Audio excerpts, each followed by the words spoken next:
제가 본문을 봉독하겠습니다. 아모스 8장입니다.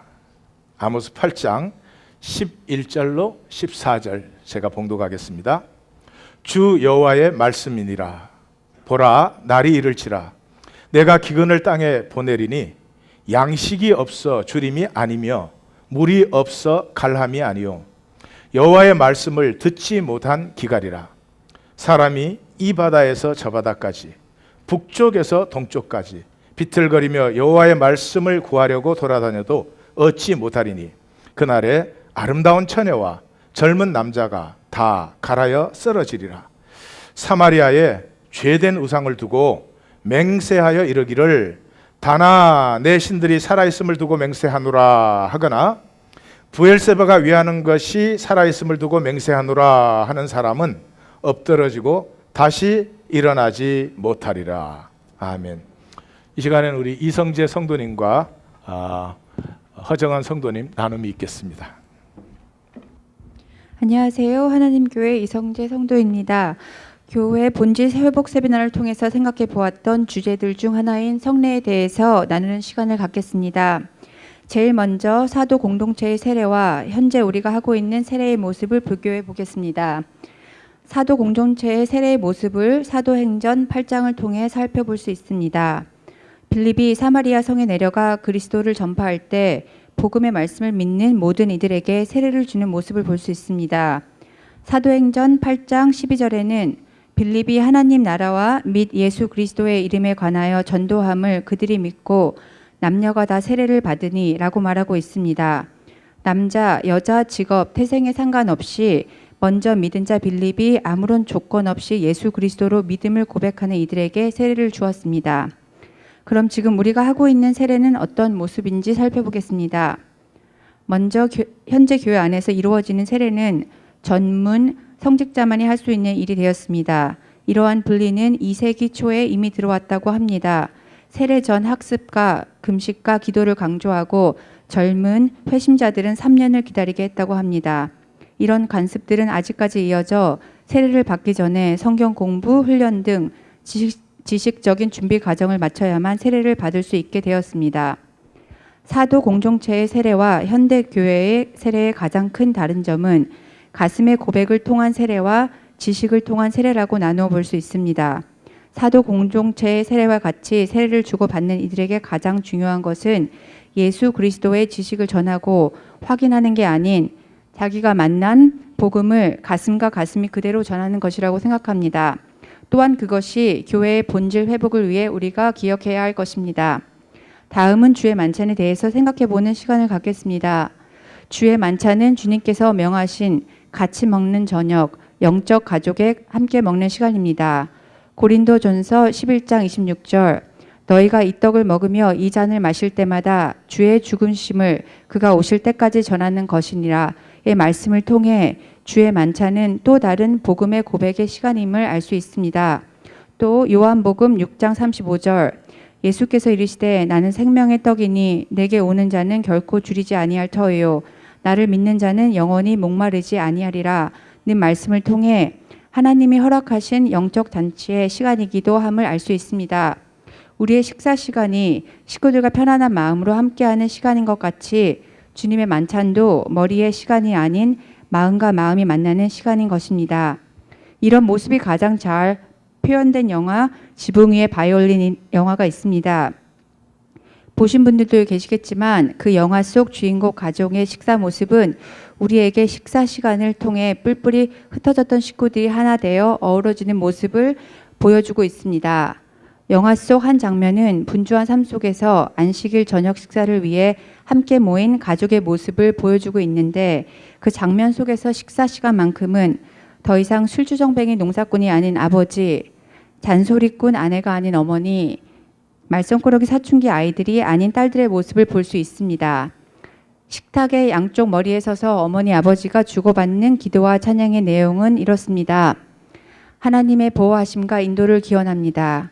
불명예스럽지 않게 지켜주시옵소서. 우리 모두가 이스라엘의 빛나는 이름 롯과 에스더처럼 행하게 해 주옵소서. 세상에서 칭송을 받게 해 주옵소서. 하나님 우리를 악에서 구하옵소서. 축복하여 주시고 장수하게 도와주세요. 안식일에 드리는 우리 기도를 들어주세요.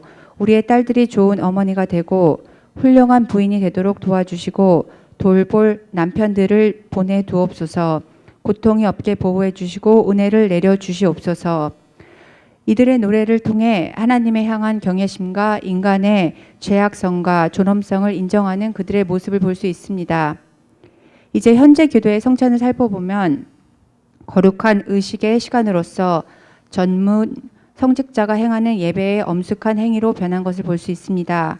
이런 행습은 4세기에 애찬이 사라지고 성찬으로 변하면서 사제만이 할 수 있는 거룩한 의식으로 바뀌며 생겨났다고 합니다. 이런 성찬은 성도 간의 나눔도 하나됨도 없는 조심스럽고 거룩한 하나의 종교 의식으로 변해버렸습니다.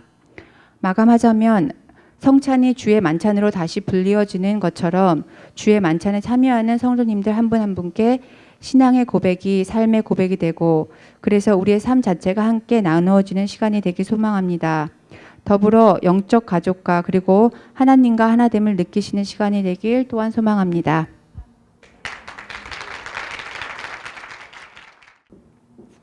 예, 안녕하세요. 저는 허정은 성도입니다. 저번 주 목사님 이학근 성도님이 심판을 지나 영광으로라는 주제로 설교를 하셨는데 저한테 그 설교를 통해서 받은 느낌을 오늘 나누라고 이제 말씀을 하셨는데 아주 잠깐 그 내가 설교를 잘 듣지 않아서 시키셨나 하는 생각이 들었습니다. 사실 저는 그 죄, 심판, 종말 또는 영광 이런 단어들을 들으면은요 약간 거부 반응이 속에서 일어납니다. 그 단어들의 그 종교적인 그 어감도 그렇고요. 저는 어려서부터 그 교회를 다녔는데요. 그 죄를 회개해야만 구원을 받고 그렇지 않으면 심판을 면하지 못한다. 뭐 이런 그 메시지를 많이 들었기 때문에 그래서 그런 것 같아요. 그리고 저의 그 죄에 대한 그 생각은 굉장히 단순했었는데요. 그 죄란 그 뭐 남을 일부러 남한테 해를 끼친다든지 아니면 뭐 반사회적, 반인류적 행동을 하는 게 죄라고 생각을 했기 때문에 그렇게 죄를 회개해야만 그 예수님을 만날 수 있고 이런 말을 들을 때 저는 그렇게 그 뭐 가슴에 울림이 없었어요. 왜냐하면은 별로 회개할 죄가 없다고 느꼈습니다. 근데 저한테도 이제 죄에 대한 생각의 변화가 이제 많이 왔는데요. 그 중에 하나는 사실 죄란 제일 가깝고 친한 나의 가족한테 많이 짓는 것 같다는 생각을 하게 됐습니다.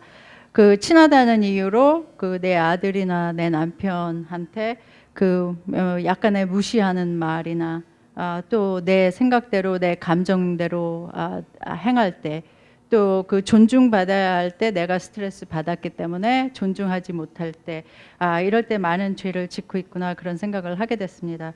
그리고 나한테 가장 와닿는 죄는 나의 이중성이었습니다. 저는 겉과 속이 같고 뭐 아주 유명하고 파워풀한 사람이나 겉으로는 보잘것없는 사람 앞이나 나는 그냥 나이고 싶습니다. 그런데 현실은 조금 잘 나가는 사람 앞에서는 나는 굉장히 작아지는 느낌을 받게 됩니다. 그리고 그러므로 또 이제 나를 포장하게 되죠.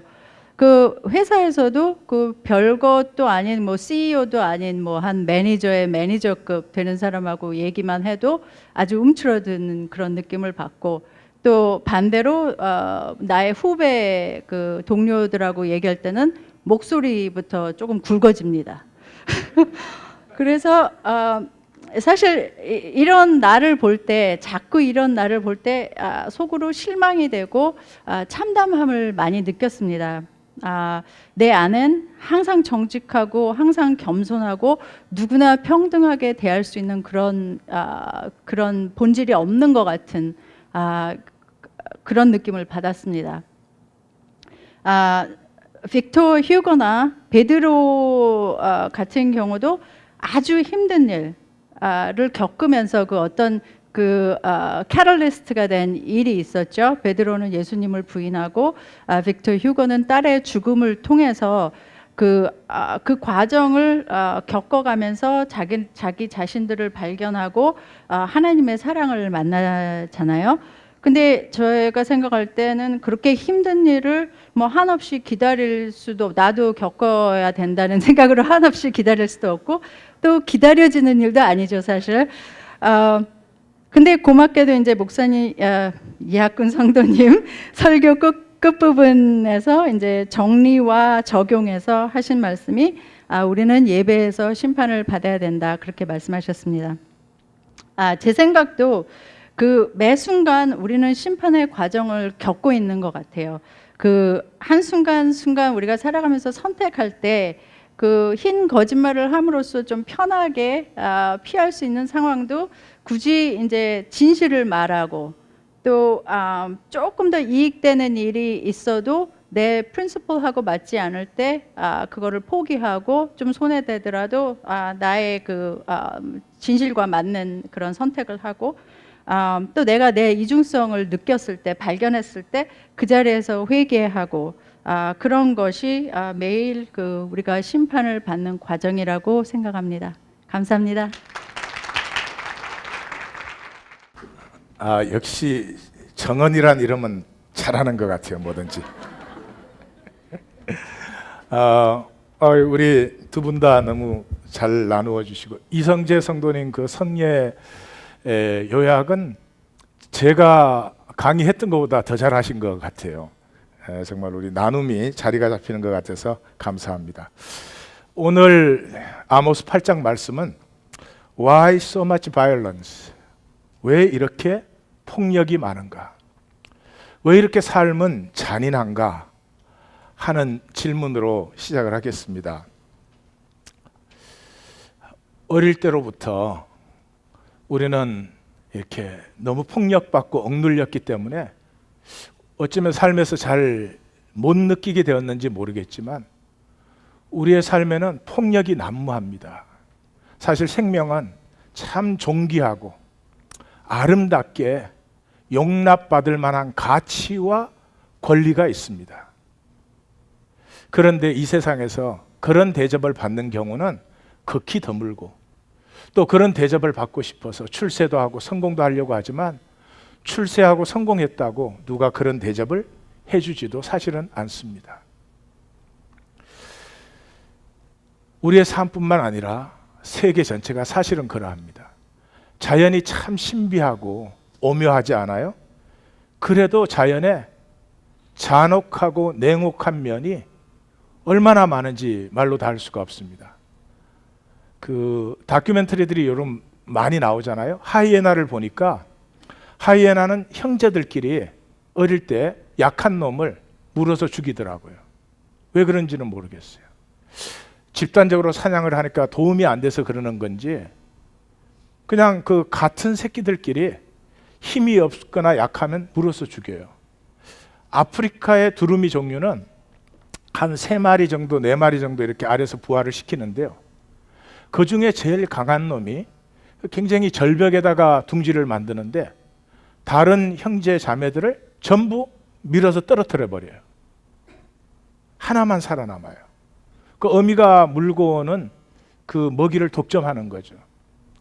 두루미 그러면 굉장히 사실은 느낌이 좋은데 그래요. 아마 가장 대표적인 것은 타이거 샤크일 거예요. 타이거 샤크는 엄마 뱃속에서 알이 해치됩니다. 그 조그마한 상어들이 엄마 뱃속에서 이렇게 하는데 먼저 해치된 녀석이 다른 것을 잡아먹으면서 커서 나옵니다. 참 잔인하죠. 역사도 마찬가지죠. 제가 여기 뭐 몇 가지 했지만 아우슈비츠라든지 또 난징 대학살. 난징 대학살은 최근에 20세기에 일어난 것이기 때문에 여러분 인터넷 들어가시면 그 비디오와 사진이 다 나와 있습니다. 믿어지지가 않아요. 우리가 정말 저랬을까? 아니 인류가 정말 저랬을까? 믿어지지가 않는 잔인함들을 만나게 됩니다. 관동 대지진 일어났을 때 우리 한인들이 학살당한 것도 잘 아시죠? 뭐 정신대 6.25 사변, 6.25 사변 동족끼리 그냥 잡아 죽였어요. 이념이 다르다고. 그 죽이는 걸 가책은커녕 영웅시까지 했습니다. 그래서 뭐 이문열 씨가 그 영웅시대라는 책을 소설을 썼죠. 월남전 중동의 분쟁들 참 잔인해요. 부인이나 남편이 별로 가치가 없는 것 같고 이렇게 여겨져 봐요. 아주 모멸감을 가지고 생각하고 심지어 표현도 합니다. 그게 얼마나 잔인한 거예요. 사람은 인격인데. 믿을 수가 없지만 우리가 그렇게 살아갑니다. 인류 역사 자체가 엄청난 폭력이 난무하는 그 고난의 자리, 화려한 시기에조차도 지금 21세기는 인류 문명이 꽃을 피운 시기입니다. 그래도 우리가 이렇게 비교적 잘 먹고 잘 살고 있는 동안에 세계 인구의 절반 이상은 하루에 1불 이하로 살아갑니다. 그 사람들이 있기 때문에 우리가 이렇게 상대적인 부를 누리는 것입니다. 근데 그 사람들에게 가슴 아파하지 않습니다. 그 아이들이 잡혀가서 강제 노동을 하고 마약 주사를 맞아서 남을 무차별하게 죽이는 전쟁의 동원이 돼도 별로 아파하지 않습니다. 폭력이 난무해요. 뿐만 아니죠. 아름다운 이야기들. Saving Private Ryan 영화 보신 분들은 알지만 참 감동적인 영화입니다. 쉰들러스 리스트, 아미스타트, 또 우리 이성재 성도님 나누셨던 피들러 온 더 루프. 이 아름다운 이야기들 뒤에 왜 그렇게 많은 폭력이 있어야 되는 걸까? 오늘 아모스 8장으로 들어가면서 왜 이렇게 많은 폭력이 있는 것일까? 그 폭력에 대한 하나님은 그 폭력을 어떻게 대처하시나? 그 폭력을 진정으로 이길 수 있는 길은 어떤 길인가? 이런 질문들을 품고 아모스 8장으로 들어갑니다. 아모스 전체 구조를 보시면 바깥에서부터 이방, 남북 유다, 이스라엘, 그 다음에 아모스의 주제가 되는 북왕국 이스라엘에 대한 메시지, 들으라 하는 것이죠. 그것을 지나서 지금 우리는 여호와께서 보이셨다. 여호와께서 보이신 5개의 환상 부분을 우리가 들어가고 있습니다. 7장 지난주에 보니까 2개의 환상이 나왔죠. 이 2개의 환상의 공통점은 뭡니까? 아직은 내가 참는다. 세 번째 환상, 다림줄의 환상은 더 이상 참지 않는다. 심판은 임한다. 그 끝에 아마샤 대제사장이 예언하지 마, 경고하지 마, 듣고 싶지 않은 얘기는 더 이상 하지 마 라고 말하는 것을 보죠. 그 다음에 오늘 8장이 그래서 보여진 환상이 여름 과일의 환상입니다. 여름 과일은 굉장히 역설적인 거죠. 여름 과일은 굉장히 향기롭고 탐스럽고 아주 풍성합니다. 그런데 그렇게 향기롭고 탐스러워지면 어떻게 해요? 따서 먹잖아요. 그러니까 그 풍성함과 심판이 역설적으로 교차되는 이미지가 여름 과일이에요. 그래서 여름 과일의 환상을 보이고 부패와 심판을 보이신 다음에 말씀의 부조가 나타납니다. 말씀이 사라져 버립니다. 그리고 9장에 가서는 이제 남은 자의 역사가 나오게 됩니다. 8장을 다시 한번 1절부터 보겠습니다. 처음에 여름 과일의 환상이 나오죠. 1절에서 또 주 여호와께서 또 오니까 네 번째 환상, 또 환상을 보이시는 거죠. 주 여호와께서 여름 과일 한 광주리를 보이셨다. 2절 내 백성 이스라엘의 끝이 이르렀다. 여기에서 과일이 카이츠고 끝이라는 말이 케이츠입니다. 그러니까 히브리어로 단어 플레이를 하고 있는 거죠. 내가 다시는 그를 용서하지 아니하리라. 그날에 궁전의 노래가 애곡으로 잠잠히 시체들을 버리리라. 장사할 때는 애곡을 해야 되는데 애곡을 할 수가 없습니다. 시체는 장사를 해야 되는데 장사를 하지 못하고 버린다는 것은 이스라엘 민족에게서는 가장 저주스러운 상태입니다. 주 여호와의 말씀이니라 그렇게 인을 치죠. 그 다음에 4절에서 10절까지는 부패와 경고가 나옵니다. 들으라 가난하고 약한 자들을 착취하는 자들아. 5절 월삭이 언제 지나서 곡식을 팔며 안식일이 언제 지나서 밀을 내게 할꼬. 에바를 작게 세겔은 크게 거짓주얼로 속이며. 이게 고조선 시대 때잖아요. 근데 사람은 그때나 지금이나 별로 다를 바가 없나 봐요. 이 절에서 가장 중요한 것은 그것입니다. 관심이 월삭이나 안식일에 있지 않아요. 돈 버는 데만 있습니다. 돈 버는 것 자체가 나쁜 것 아니죠. 아니, 하나님이 돈을 벌게 하시고 돈은 벌어야 되는 것이고 또 아름답게 써야 되는 것이죠. 그런데 돈 버는 것만 관심이다. 그럼 그건 좀 문제가 되는 것 같아요. 왜냐하면 인격이 찬박해지기 시작합니다. 가족조차 사랑하지 못하는, 자기도 모르게 남편 아내조차도 돈으로 환산된 가치로 생각하는, 그렇게 돼버리는 것 같아요. 돈을 버는 것은 필요한 일이고 또 좋은 일이 될 수도 있습니다. 그것을 하나님이 나무라시는 건 아니죠. 그러나 그것만 관심이 돼서는 안 된다. 6절, 은으로 약한 자를 사며 신 한 클레로 가난한 자를 사며 찌꺼기 밀을 팔 때는 겨가 섞인 밀을 팔아요. 밀을 적게 주기 위해서. 7절, 맹세하되 그들의 행위를 절대로 잊지 않는다. 8절, 이로 인하여는 내가 맹세한 것으로 인하여 땅이 떨지 않겠느냐, 애통하지 않겠느냐 이렇게 묻는 것은 너희라도 그렇게 하지 않겠느냐, 너희라면 그러지 않겠느냐 하는 강조죠. 온 땅이 강에 넘침같이 솟아오르며 나일강이 범람함같이 터져 오르다 낮아지리라. 뭐죠? 지진 얘기하는 거죠. 9절에 해까지도 백주에 캄캄게 되리라. 실제로 BC 784년과 763년에 계기 1세기 기록이 되어져 있습니다. 이렇게 경고를 하는 거죠. 절기를 애통으로, 노래를 애곡으로, 모두가 굵은 배로 동이고, 굵은 배로 동인다는 말은 애곡을 한다는 것이죠. 대머리가 되게 하며 독자의 죽음같이 애통케 하여. 독자의 죽음이란 말은 절망을 얘기합니다. 이스라엘 사람들에게서는 독자가 죽으면 그 다음에는 아무런 소망이 없는 것입니다. 그래서 독자의 죽음이라는 표현은 캄캄한 절망을 표현할 때 얘기하는 멸망의 날이 되게 하리라. 그 단테의 신곡을 읽으시면 지옥 입구에 표가 딱 걸려 있잖아요. 그 표가 이렇게 써져 있죠. 지금 이 문으로 들어가는 모든 자는 소망을 내려놓으십시오.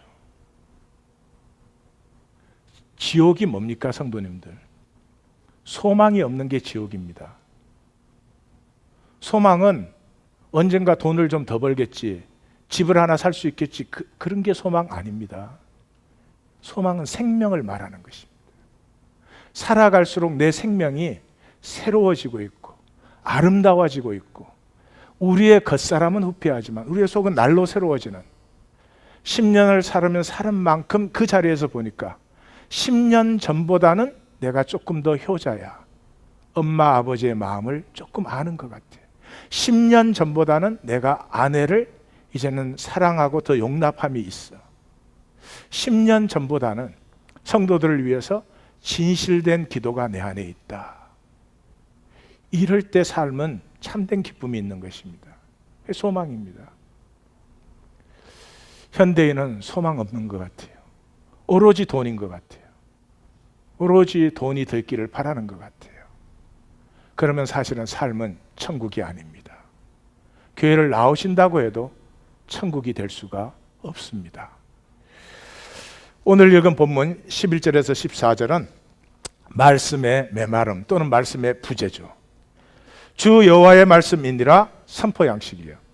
보라, 날이 이를지라 종말적 양식입니다. 아모스가 지금 두 가지를 이때까지 사용해 왔죠. 선포 양식과 종말적 양식을. 지금 두 가지를 한꺼번에 사용하고 있습니다. 그 말은 결론을 말하겠다, 이런 거죠. 보라, 날이 이를지라 내가 기근을 땅에 보내리니 양식 없는 주림이 아니며 물이 없는 가람이 아니요 여호와의 말씀을 듣지 못한 기갈이라. 사람은 쉐마의 존재입니다. 사람은 들음이 필요합니다. 진리를 듣는 것은 가슴이 아픕니다. 그래도 사람은 진실을 듣고 싶어 합니다. 남편과 아내 사이에조차도 진실을 얘기하는 것은 아프고 두려운 일입니다. 그래도 진실을 나누었을 때 진정한 하나가 될 수 있습니다. 그것을 기다립니다. 용기가 없지만 우리 모두는 기다립니다. 그런데 그 말씀이 없어져 버렸습니다. 한번 생각해 보십시오. 남편과 아내가 같이 살아가는데 진실의 나눔은 결단코 없다. 사는 것이 아닙니다, 사실은. 이 바다 저 바다, 이 바다는 사해 바다, 저 바다는 지중해 바다. 그래서 남, 서, 북, 동까지 비틀거리며 돌아다녀도 말씀은 없습니다. 젊은 미인도 힘센 장정도 그래도 안 된다. 몇 년 전에 미 중부에 7년 가뭄이 들었습니다. 7년을 비 한 방울 안 내렸습니다. 유명했죠? 나중에 끝나고 나서 그 다큐멘터리가 나와서 봤는데요. 7년 가뭄이 드니까 그 호수 밑바닥에 실종됐던 비행기가 거기 꼽혀 있더라고요. 그게 참 대단하더군요. 근데 7년 가뭄이 되니까 18feet가 갈라져요. 이게 갈라져서 이 갈라진 게 18feet가 내려가요. 그러는데 7년 가뭄이 끝나고 첫 비가 내리는데 비가 아니에요. 물을 쏟아붓는 것 같아요. 빗줄기가 주먹만한 것이 떨어지는데요. 그런 비가 떨어지는데 땅이 젖지를 않아요. 몇 시간 동안 먼지와 수증기가 가득하게 올라요. 폭탄이 튀는 것 같아요. 그렇게 밤새도록 비가 오고 나니까 땅이 젖기 시작해요. 그리고 갈라졌던 게 붓기 시작하고 물이 고이기 시작하더라고요. 그건 한참 후에, 몇 주 후에요.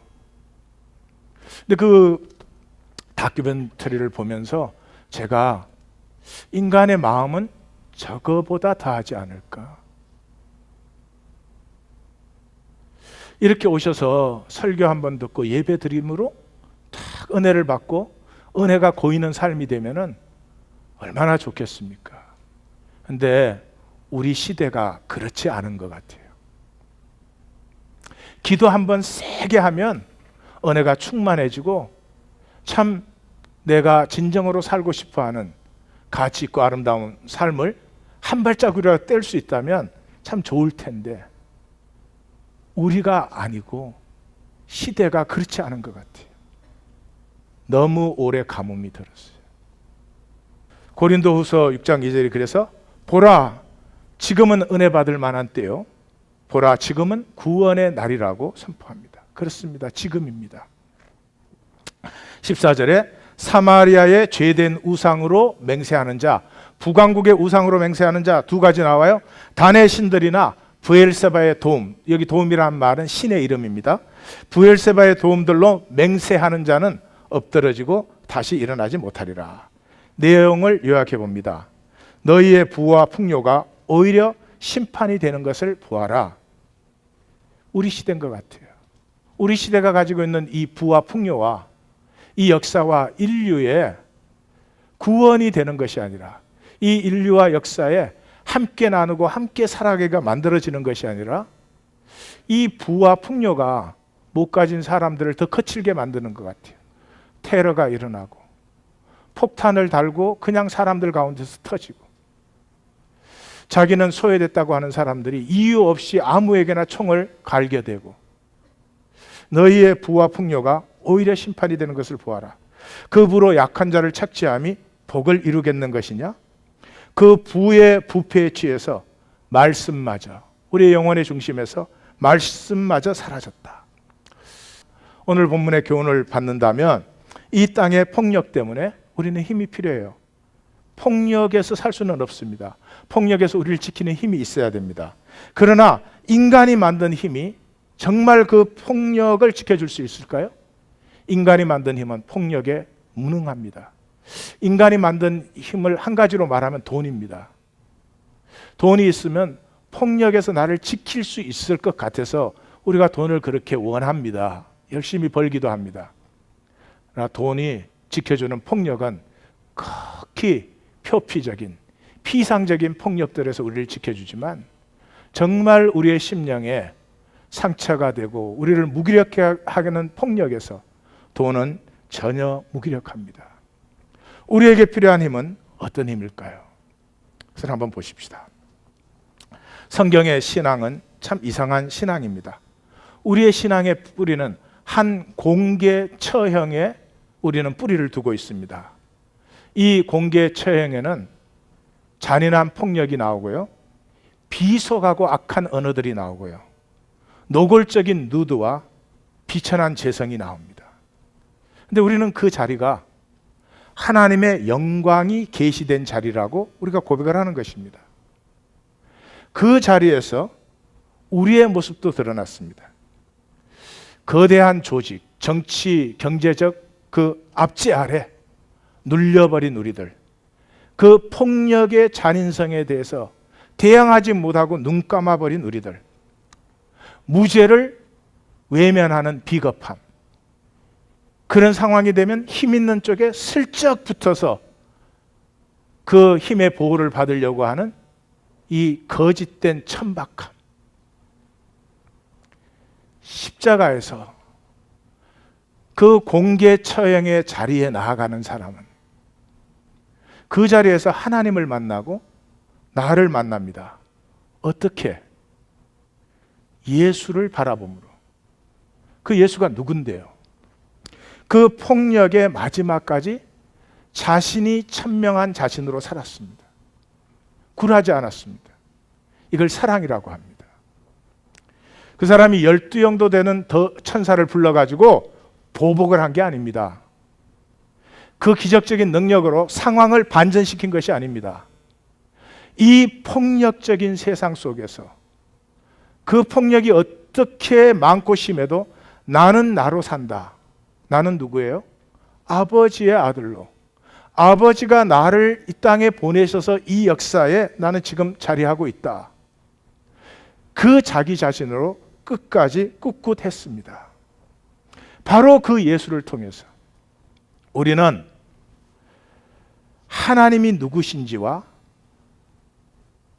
이 세상의 두려움에 억눌려 가지고 원하지 않는 삶을 종노릇하고 있는 나의 모습을 진정으로 만나게 됩니다. 그때 놀라운 일이 일어납니다. 그 얘기를 하기 전에 저는 개인적으로 그 자리에 있고 싶습니다.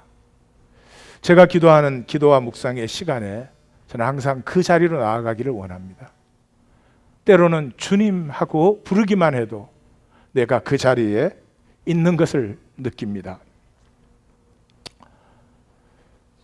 때로는 애를 쓰고 몸부림을 쳐도 그 자리로 나아가지지 않는 흐트러진 내 마음을 만나기도 합니다. 그러나 진정으로 그 자리에 있던 사람들은 새로워졌습니다. 진정으로 그 자리에 있었다는 말은 세상에 물든 계산, 이 머리의 생각으로 그 자리를 보는 것이 아니라 영혼, 내 속에 있는 오래된 이 영혼으로 그것을 만나는 것입니다. 만나는 순간에 처음 만나는 얘기가 아닌 것을 압니다. 내 영혼이 십자가를 바라보는 순간에 세상이 그렇게 두렵게 하던 그 모든 두려움과 수치가 다 거짓이었습니다. 어떤 두려움과 수치도 내 영혼에 흠자국 하나 내지를 못합니다. 뿐만 아니라 내 영혼은 오히려 그 고통을, 그 폭력을 행하는 사람조차도 사실은 자기가 아파서 그렇습니다. 그 폭력을 덤썩 안아버리는, 아내가 뭐라고 만약에 남편에게 항의를 한다고 해도 받아쳐서 논리로 싸우는 게 아니라 그 아내를 당신 많이 힘들구나, 그리고 덥석 안아버리는, 세상의 작은 고통에서 가장 큰 고통까지 안을 수 있는 하나님의 생명이 우리 안에 있음을 그 십자가에서 만나는 것입니다. 그래서 사복음서는 전부 십자가를 만난 사람들로 결론을 내리고 있습니다. 예수님 옆에 있던 강도가 십자가를 만났습니다. 백부장이 십자가를 만났습니다. 그는 정녕 하나님의 아들이었도다. 십자가를 대신 지고 가던 구레네 시몬도 만났습니다. 특별히 성경의 가장 마지막에 적힌 책인 요한복음은 아리마대 사람 요셉과 니고데모의 얘기를 적고 있습니다. 아리마대 사람 요셉은 예수의 제자였습니다. 그러나 유대인을 두려워하여서 나타내지 못했습니다. 그러나 2일 후에, 이 일이 뭡니까? 십자가 후에 그는 자기가 제자인 것을 밝혔습니다. 그리고 자기가 예수님의 장사를 치르겠다고 관리들 앞에 공공연하게 나타났습니다. 밤에 예수를 찾아왔던 니고데모도 사내들인 멤버로서 어떻게 예수의 제자가 될 수 있겠습니까?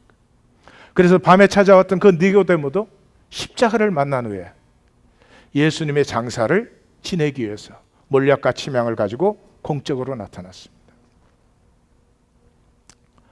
아직까지 무슨 얘기인지 잘 모르실 수도 있겠습니다.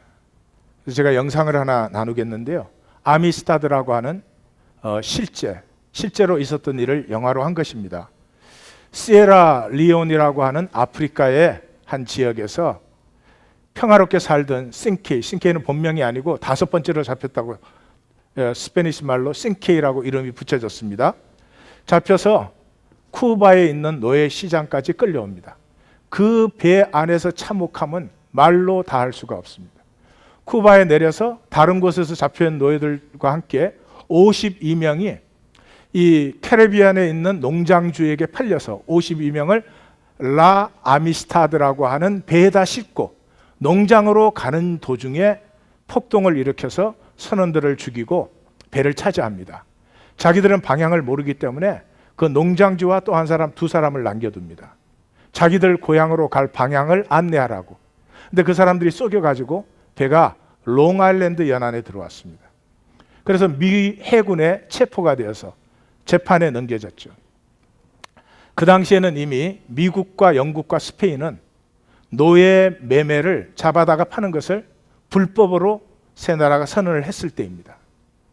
그래서 이 사람을 기소하는 쪽에서는, 이 농장주 쪽에서는 이 사람들은 이미 캐리비안 해에서 태어난 농장주의 소유다.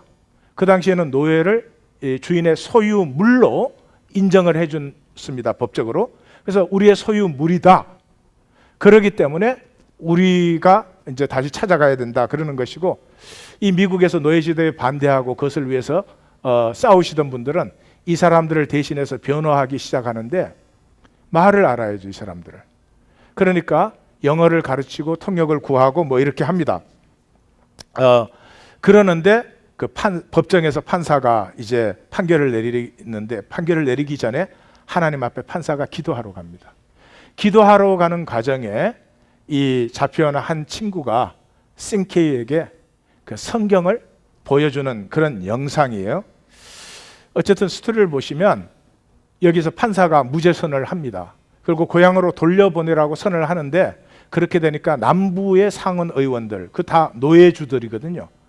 그러니까 만약에 풀어주면은 남북 전쟁 일으키겠다고 공공연하게 선언을 합니다.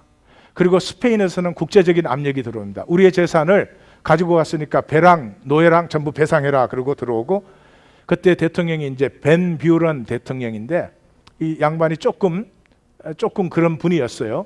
이분은 노예 제도를 반대하는 걸로 공약을 해가지고 당선을 대놓고는 정치적인 압력이 너무 세니까 풀어주지 않고 대법원으로 넘겼습니다. 근데 그때 대법원의 판사들의 대부분은 남부의 노예를 가지고 있는 노예주들이었어요. 그러니까 대법원에 넘어가면 판결이 뭐 뻔한 거죠. 그래 가지고 벤 대통령이 넘겼는데도 그 마지막 재판에서 퀸시 아담스 3대 대통령이죠. 그 대통령의 아들인가요? 손자인가요? 그 퀸시 아담스가 이제 변호를 해가지고 멋진 변호를 합니다. 그리고 만약에 전쟁이 일어날 거면 전쟁이 일어나라. 그 전쟁이야말로 우리 선조들이 피를 흘린 독립전쟁의 진정한 결론이 될 것이다. 그렇게 해가지고 그 대법원 판사들이 깜짝 놀라갖고 석방을 시켰어요.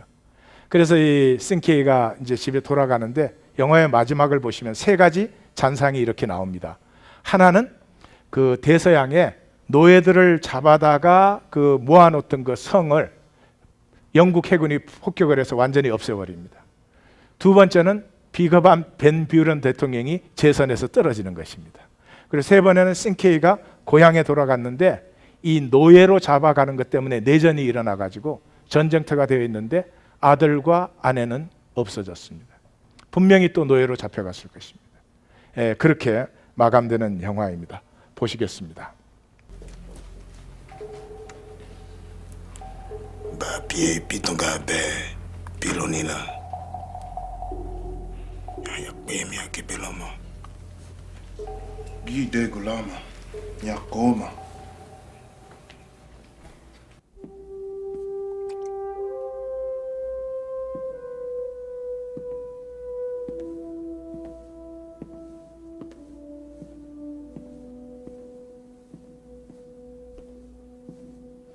Jindanunga. Timoningo wale. Hindegbi. Otelo. Jitingi leini.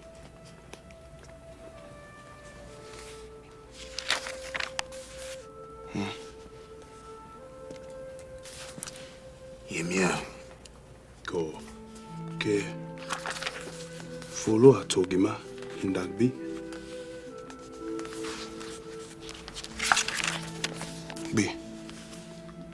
B.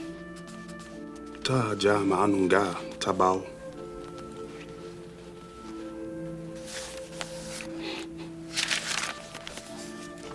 Atima vele.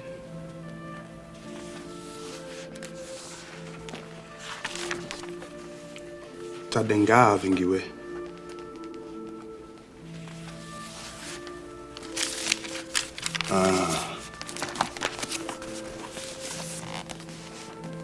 Boji. Ajia boyeya.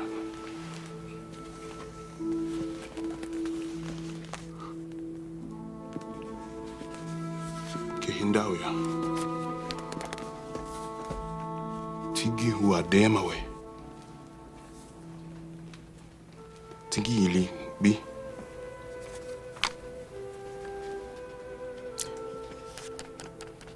Nyamuge. Be, omu avoi, bomu pieni. Nagbi pie, tingi wa alofa. Lilongo bito se atigi wa.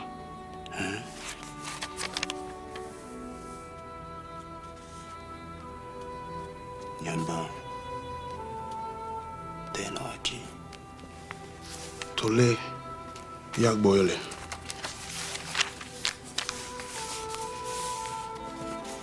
Tingi wome boelo boejima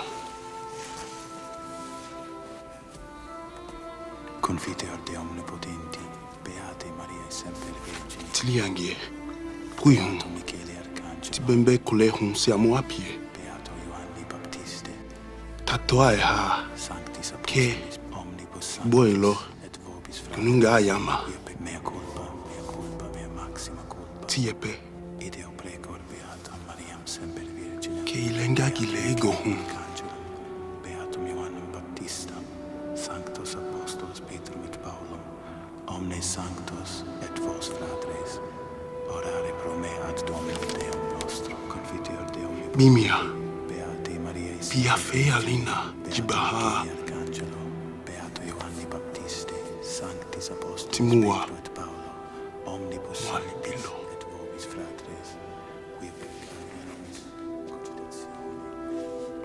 nyamunyo nyamunyo 아마 복음을 가장 잘 설명한 영화의 장면을 저보고 꼽으라면 이 장면을 저는 꼽을 것입니다. 그 석방운동을 하는 사람들이 전해준 그 성경책을 이렇게 들고 있으니까 싱케이가 야 보는 사람 아무도 없어 보는 척 하지 마. 그러니까 아니야 무슨 얘기인지 나 알겠어 그럽니다.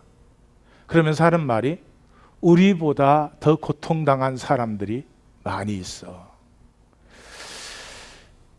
그런데 이 사람이 태어나면서부터 모든 게 바뀌고 있어. 그러면서 예수님의 탄생 장면을 보여주죠. 누구야? 그러니까 모르겠어. 근데 이 사람이 다니는 데는 항상 해가 따라다녀. 그렇게 말을 하죠. 그리고 이 사람은 병자, 고통, 아픔, 어린 아이들 그런 데로 가. 능력이 있는 사람은 어디로 가지 항상? 돈, 권력, 인기, 명예 있는 자리로 갑니다. 근데 이 사람은 다른 데로 가요. 그리고 이거 봐, 또 물 위로 걸어. 그런데 something happened. 뭔지 모르겠지만 심각한 일이 일어났어. 그러니까 신께이가 죄를 지었나 보지. 그러니까 그 친구가 왜? 우리는 무슨 죄를 지어서 이렇게 지금 당하고 있어? 그럽니다. 그러면서 어떻게 죽는지 보고 싶어? 그러면서 십자가를 보여주죠. 그러면서 이렇게 말합니다. 끝이 아니야. 우리처럼 장사해. 천으로 말아가지고 굴에다 넣어. 우리처럼 장사해. 죽은 줄 알았는데 아니야. 다시 나타나서 그 얘기해 주던 사람들에게 다시 얘기를 해. 그리고는 하늘로 올라가. 그러고 이렇게 말합니다. 우리가 죽으면 우리 영혼이 가는 데야. 이 사람들이 우리를 죽이면 우리 영혼은 거기로 가. 야문요. 야문요. Doesn't look so bad.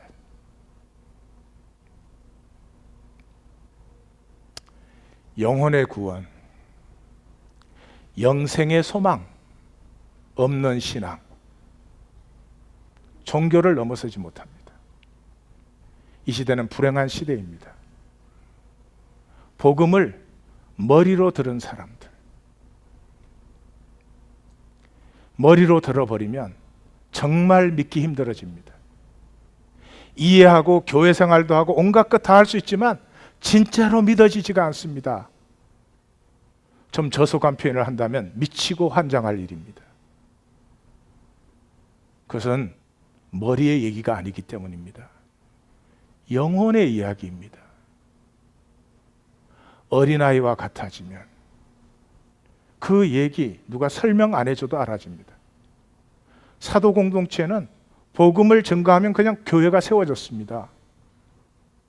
전하는 사람도 가슴으로, 듣는 사람도 가슴으로. 영혼에서 피어나는 것이 교회죠. 어떻게 사람의 논리와 능력과 사람의 말로 교회가 세워질 수가 있겠습니까? 교훈을 받습니다. 예수님께서 제자들을 부르셨죠. 생존의 삶을 살던 사람들을 생명의 사람으로 바꾸어셔서 세상으로 다시 보내실 때 이렇게 말했습니다. 보라, 내가 너희를 보냄이 양들을 이리 가운데 보내는 것 같아. 공회가 너희를 잡아서 채찍질 할 것이요, 너희를 끌고 감옥에 넣을 것이며, 그렇게 말을 했습니다. 그렇습니다.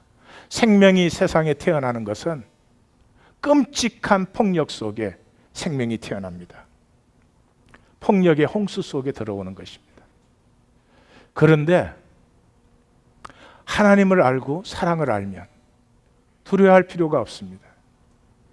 하나님이 우리에게 주신 생명은, 우리가 가지고 있는 영혼은 어떤 폭력도 품어 안을 수 있는, 한번 품어보시면 깜짝 놀랄 것입니다. 저 사람하고 나 사이에 뭐가 갈등이 되었다. 한번 팍 품어보십시오. 스스로 놀라실 것입니다. 아니, 내가 내 자신과 갈등이 된다. 한번 품어보십시오. 무엇 때문에 어떤 열등의식을 가지고 있는지, 무엇 때문에 어떤 수치와 죄책감을 가지고 있는지 우린 다 가지고 있습니다. 한번 나 자신을 내 모습대로 한번 품어보십시오. 정말 놀라운 일이 생길 것입니다. 그러나 이 품음은 우리로서는 되지 않습니다. 십자가의 하나님의 이야기가 내 영혼 속에 울려 퍼질 때만 나는 세상의 폭력이 거짓인 것을 압니다. 현상 속에 있는 육체를 잠시 두렵게 할 수는 있지만 내 영혼을 결코 건드릴 수는 없습니다. 내 영혼을 결코 두려움과 수치에 종로를 시킬 수는 없는 것입니다.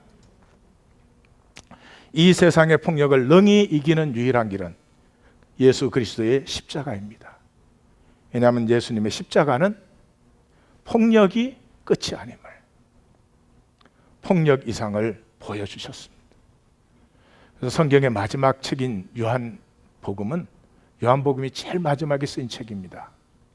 와 보라고 말합니다. 배우라고 하지 않습니다. 이해하라고 하지 않습니다. 얼마든지 이해할 수 있습니다. 그러나 믿는 것은 내가 하는 것이 아닙니다. 하나님의 선물입니다. 하나님의 선물이란 말은 내 영혼 속에 이미 있는 것입니다. 육체와 세상을 넘어서는 소망을 보여주셨습니다. 생명은 육체만이 아닙니다. 육체만이면 얼마나 좋겠어요. 이 육체 죽은 다음엔 아무것도 없어지면 마음대로 살면 되죠. 뭐 남의 것도 뺏으면 되고 거칠면 죽여버리면 되고 뭐가 얼마나 좋겠어요. 근데 육체가 죽는 것이 우리의 끝이 아닙니다. 그래서 마음대로 못하는 것입니다. 아무리 미워도 죽이고 싶도록 미워도 못 죽이는 것은 육체만이 아니기 때문에 영혼이 있기 때문에 그렇습니다. 하나님의 형상이, 하나님의 생명이 우리 안에 있기 때문에 그렇습니다. 육체를 훨씬 넘어서는 이 소망을 내 영혼이 만날 때 이 세상의 폭력은 더 이상 거짓으로 나를 속여서 죄책감을 주지 못합니다. 우리는 폭력이 임하면 죄책감을 갖습니다. 이상하죠? 상담을 해보면 맞는 아내는 굉장한 죄책감을 갖고 있습니다.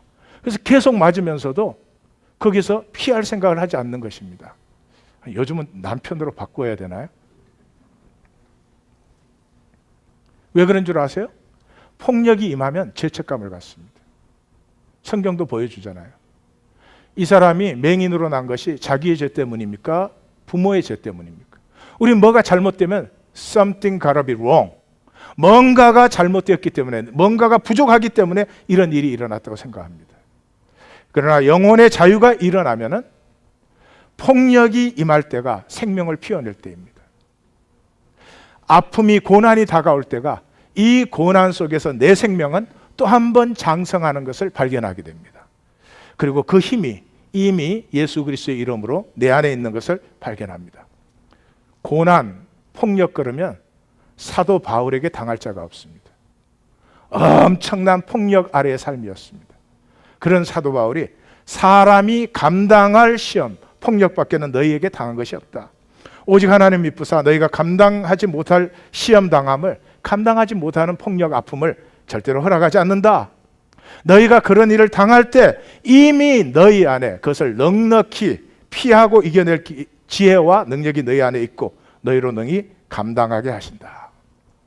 요셉은 아버지에게 사랑받고 채색 옷을 입는 것조차도 폭력의 전주곡이었습니다. 그게 없었으면 요셉의 삶에 폭력은 일어나지 않았을 것입니다. 그러나 요셉에게 허락된 그 모든 고난과 폭력은 요셉의 영광을 피워내는 생명의 섭리였습니다. 다 같이 일어나시겠습니다.